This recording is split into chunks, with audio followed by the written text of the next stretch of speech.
All right, I got a good one for you today. It has a red handle and 2 wheels on the side. What is it? What is it?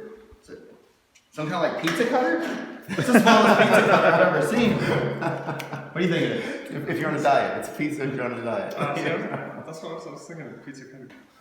Something for wallpaper, I feel like, you know, like when you hang wallpaper, you get in the corner, so you get it like nice and tight in the corner.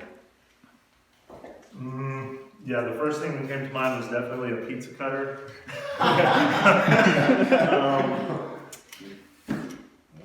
Maybe a back scratcher. Well, you clearly don't have as much stress as I do, because what this is for, and I don't even know why it's here, it should be in my car. Because on my way home from looking at mobiles or from dealing with park issues, you get stressed out, and it helps relieve your tension. You can just massage yourself. Oh, yeah.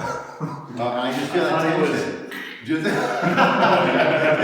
That's the other release your tension. Okay, no, we're all wrong. That is not the purpose of this.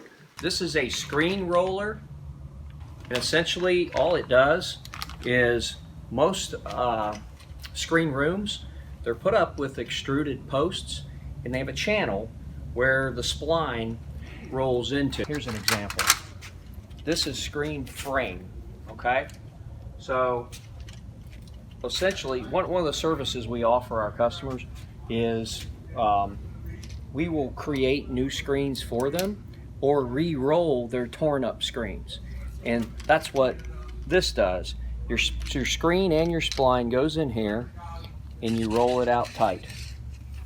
No glue needed. No glue needed. No, once that, and I'll show you some of the spline here, just as a little bit of an example.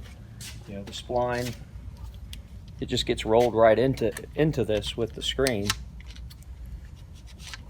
And so your screen would actually be under the spline holds it in nice and tight. It's important to get the right size, and as you can see, there's several of them.